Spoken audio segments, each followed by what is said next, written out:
Hey yo tout le monde, j'espère que vous allez bien. Donc on se retrouve aujourd'hui pour l'installation de notre serveur web Apache 2 sur notre serveur Ubuntu qu'on a créé précédemment. Donc si vous n'avez pas vu les vidéos d'installation, je vous invite à aller les voir parce que je pense qu'elles sont intéressantes pour tout le monde. Donc voilà, en description je vais vous mettre du coup le petit tutoriel que je suis depuis longtemps pour l'installation d'Apache et du coup sur lequel je vais me baser pour effectuer cette vidéo. Donc si vous voulez avoir directement accès aux commandes que je tape, ça sera dans la description du coup. Donc pour ceux qui ne savent pas, Apache est un serveur web assez connu qui permet justement de stocker des fichiers HTML et de les mettre en ligne par rapport à son adresse IP publique si on ouvre les bons ports ou à son réseau local. Du coup, ce qu'on va faire ici, on va essayer d'avoir accès à la page d'administration d'Apache, enfin de test. Donc on peut voir si on tape l'adresse IP de notre serveur qui est 192.168.1.87, on tombe sur absolument rien. Donc voilà, il nous met bien qu'il n'y a rien qui pointe dessus, du coup on essaiera d'avoir accès à cette page après l'installation.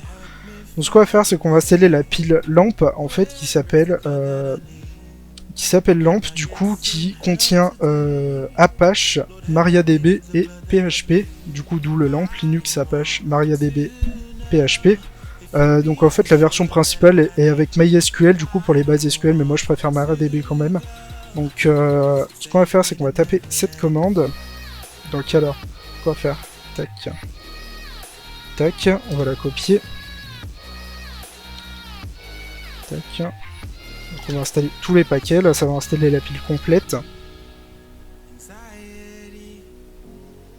C'est-à-dire Apache, le PHP et MariaDB. Tac, donc une fois que c'est terminé, on va installer la commande en dessous du coup pour vous sur le site qui correspond aux différents modules PHP qui seront assez nécessaires pour faire tourner la plupart des pages. Tac. Donc là on a bien procédé à l'installation.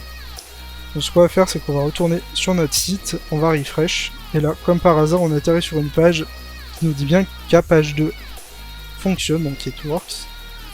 Donc voilà, donc c'est une bonne preuve de fonctionnement, en tout cas pour notre réseau local ça fonctionne.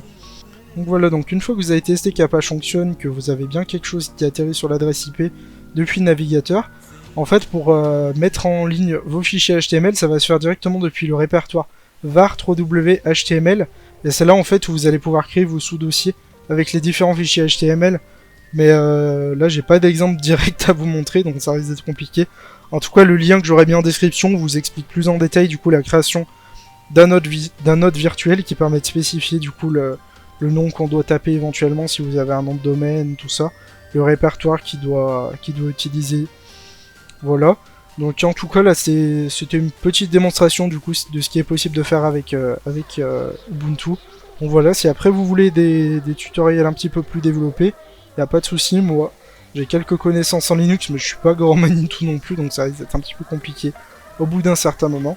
Voilà, donc en tout cas j'espère que cette vidéo vous aura plu. Elle a été assez courte, mais il n'y avait pas grand chose à dire sur l'installation de base, vu qu'il y a quelques commandes à taper, puis après c'est à vous de configurer du coup directement en suivant le tutoriel que j'aurai mis en description avec les commandes. Donc voilà, donc si vous avez aimé cette vidéo, n'hésitez pas à me le dire, que ce soit en commentaire ou en pouce rouge ou en pouce bleu, à vous abonner à la chaîne si ce n'est pas déjà fait, et puis on se retrouve très très vite pour une prochaine vidéo.